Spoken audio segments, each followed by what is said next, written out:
video, I brought my sister, Naya. You know, she's been in my past videos doing reactions with me. And I invited Naya today because we're going to talk about why we need to stop glorifying and pedestalizing baby mama culture. Disclaimer, this video is of our opinions. I am not coming for anyone that has kids with a man or men that isn't their husband. But I will call out how unhealthy and almost disease-like it is to our community. Because, well, it is. Okay, now let's get to the video. So the first thing I definitely wanted to speak on with you, Naya, is that it's really normalized in our community that it's okay. And when I am talking about any of what I'm saying right now, I am not shaming anybody that is a baby mama, anybody that I know personally, like, no. But I'm saying that we should like set a standard for ourselves where we just don't let any old man have access to our wombs. I definitely agree with that. I think that at this time, and like I'm happy that we're able to identify that this is what's happening and that it's kind of sort of becoming a norm. It's to the point where we're starting to realize it, and I'm sad that it took us this long, but it is what it is, and now we're able to identify it. I do think that we should stop letting people have access to our bodies that don't need to have access to our bodies if we know internally they will not be here to stay as a one-on-one parent for our child. The next thing I want to talk about, the marriage situation. The marriage situation is so like taboo in the community. Like, it's so weird because it's such a healthy thing, but people shoot it down. And I don't know why, like what the real reason for why they shoot it down is. You know what it could be too though? Cause I've noticed this a lot, and I don't think it's only like, you know, black individuals that do this. I think that people are starting to realize that they don't want to be married anymore because there's a contractual like agreement between people. And even before, even like way back in history, marriage is a contractual agreement, and people mostly did it because, okay, you could offer me this, this, and this. So for me, I feel like if we were talking about the topic marriage without children being involved, yes, I would agree completely with what you're saying. But I feel like when you're going to have a child with somebody, if you aren't their wife or husband, there are simply things that you won't be able to have access to. And I feel like marriage is a structure for that. So finances and other things that you can't just access if you're the girlfriend or the baby mom. Like, well, I don't want to say that completely, only because when you are a baby mother, you do have access to getting what is it, child support.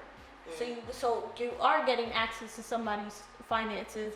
The relationship isn't going in the direction that you think it is. They'll slap you with those papers. Marriage is becoming something that's like, oh, like we don't have to do it. But I do think that people should start opening up and being able to do that now, because it's like, what's really scaring people away from that? Is it the... It's the commitment. Yeah, it could be commitment. But what's ironic to me about the commitment is the child is more of a commitment than anything you'll ever do. Right. Because you can't abort a 4-year-old. Once the kid is here, it's here. But at least you could get a divorce and move on. Yeah, but the problem with that is that the father doesn't have to be in the child's life, if you get what I'm saying. It's a commitment to the woman if they want to. Marriage is completely different. Both parties have to work in order to make that thing work. When it comes to children, technically speaking, the man could just run off and it's just done, and it's a done deal with that. But we don't want to see it that way, because we're thinking positively, we're thinking optimistically. Yeah, optimistically. Okay, because who wants to be a single mother? Nobody wants to be a single mother. We want to believe that that person's gonna stay there and be there for us, but we also have to understand, you know, you gotta also divulge into reality. You're about to put this weight on your own body just for somebody that you think is going to. Naya, what you're trying to say is basically like, stop like having kids like on a whim or like a feeling. There has to be something more concrete and structural than feelings to bring a baby. Because, and I have to learn that lesson too, because like, I'm not a mother, but I used to be like this type of person that like okay, I love my boyfriend, like I want to have a kid, but I have to realize that if I do this the wrong way, there is gonna be a harder opportunity for me to fix the life that I am going to be in that point of time. And then here are some statistics for the people that love to like shit on marriage. It's like, no. 75% of black kids are raised in a single parent household, and 1 in 4 black women are married. Also, I don't have the statistics specifically, but black women, especially dark-skinned black women, are the lowest women to get married, but the highest women to have children, the youngest. So it's like we're nice enough to like procreate with, but not to build like actual foundation and family. And that's where my problem is with it, because I feel like if you're trying to create life with somebody, you should want to be with them. Right. But isn't that crazy that we can see that with each other and we still like continue to do that? Like I'm sorry if your procreation was out of something that you didn't want or didn't like, and you didn't have access to things that you would have liked to have access to. But we also need to be able to choose. Protect your womb. Yes, choose your partners wisely. If you are having sex with somebody, you should be looking at that person as a potential father at least. Right, and if you are, and if you're not, yeah, wrap it up. No. You know how many people like growing up, like I was never like a sexual person until I was 20. I'm 26 now, and I've been in a relationship since I was 20 years old. So many people like shamed me for like having sex with protection. Which is crazy. It is so crazy. Like, what are y'all laughing at? So you want the bumps? So that's what I'm hearing. You want the bumps? Y'all live for the STIs. Yeah, STDs. Y'all are helping them thrive because I was about to say PTSD. if you don't take anything from this conversation, and you are a woman watching this, you are giving up a part of your life force when you give birth. So to do that for just anybody is crazy. Right. And the percentage only goes up if you're black, because they don't listen to us say when we are in pain. They don't listen to us because they think that we're strong.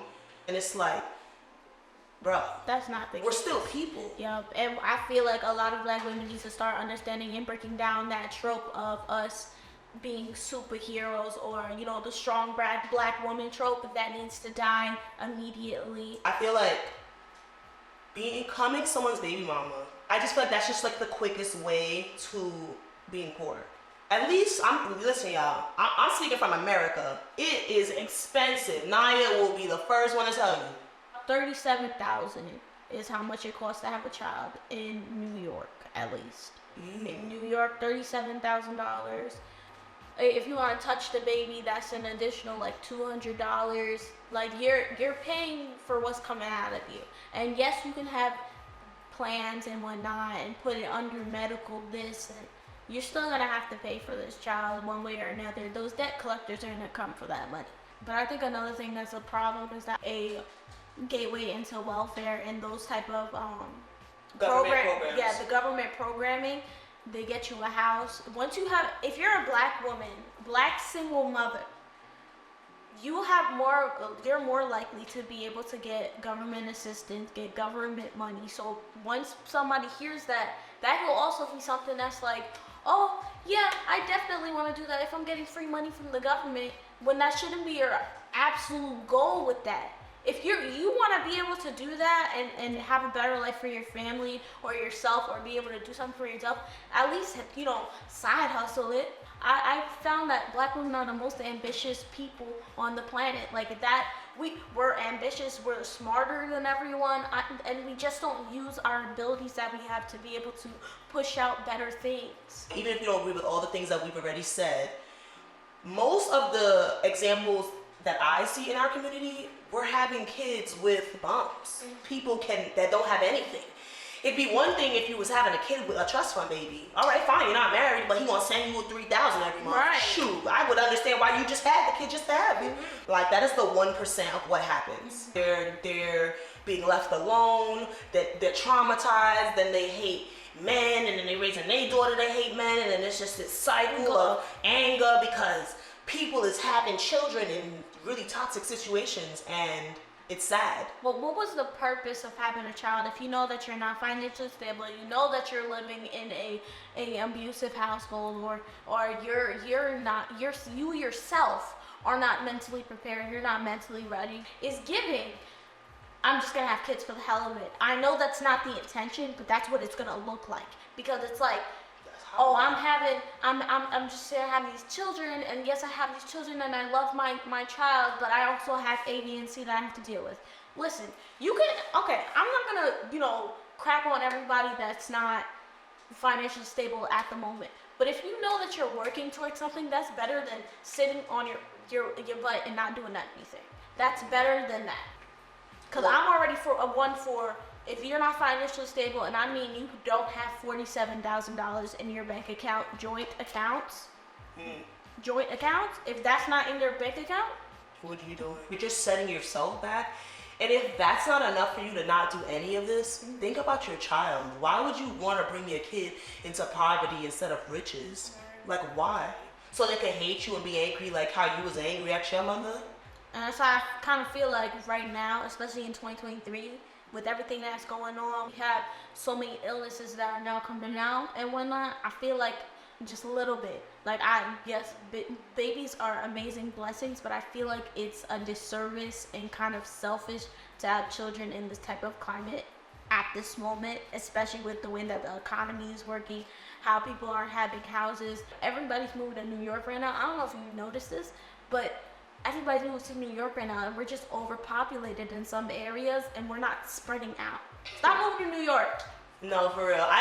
When it comes to like the move to New York, I think somebody's always moving somewhere. Because like my cousin left New York like 7 years ago. She lives in North Carolina now.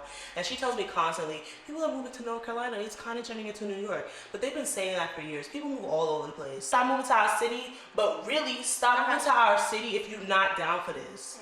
Because at the end of the day, it's hard. It's not easy. I know they make it look pretty on TV, but it's not always easy. And my problem is when people come to our city, it get hard and then they leave. But because they came in the first place, now the prices of our stuff get raised. So we stuck.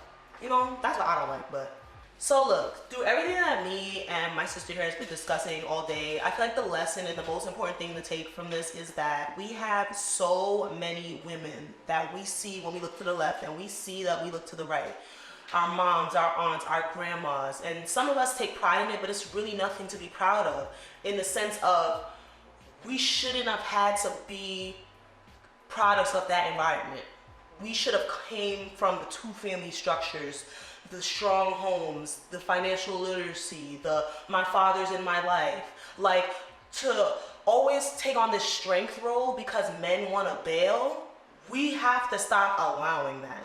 If we put up rules and make no exceptions to our bodies, boundaries at that, then you will not let a person come and lower your quality of life, lower your mental health, lower your money, lower everything, and just make you start at the back of the line, especially if you're a black woman, because you're already there. You don't get a head start in anything, so you're not doing yourself any favors by having children out of wedlock. I feel like with all the statistics on what marriage brings, it is more than a piece of paper. I understand people say that is what it is, but it is more than that. But if you do decide that you do want to do it outside of wedlock, at least make sure that it's with a partner that you know is there to stay and wants that child. Yes. Truly wants that child. You should put it in writing. Put it in writing and make them sign it. Yes. And that's just as fine then, because to just keep having kids with people off of a whim, guys, we see the examples. It doesn't work. There is no child, there is no person that says, I'd rather it this way. People are okay with their situations, but no one's like happy to start like that. No, it's not a healthy foundation. It's crumbling. Everything is like all over the place, shifting, and you have to like gain your footing every second. Like, why do we always have to like be on some like mission every second? Like, no, can we just live our lives and have some peace and tranquility? I would hope for that. So, like Anaya said, like, I'm definitely seeing our community like acknowledge the fact that we have a problem, but I think it's let's be the change that we want to see. Yeah. Like I said before, black women, we are superheroes in our own right, but we are not super strong to an extent where we need to be doing everything for ourselves. But we can advocate for each other. We can be in spaces with each other. We can love each other, not treat each other like competition every single chance that we get. Because it's really just us against the world, and we can do it. We just need to be able to open ourselves up to the possibilities of these things happening. Amen. Yes. Hope you enjoyed this video. If you did, tell me your favorite part by commenting below. Give this video a thumbs up and subscribe if you haven't already. And I will see you guys in the next video. Peace. I'm from the city.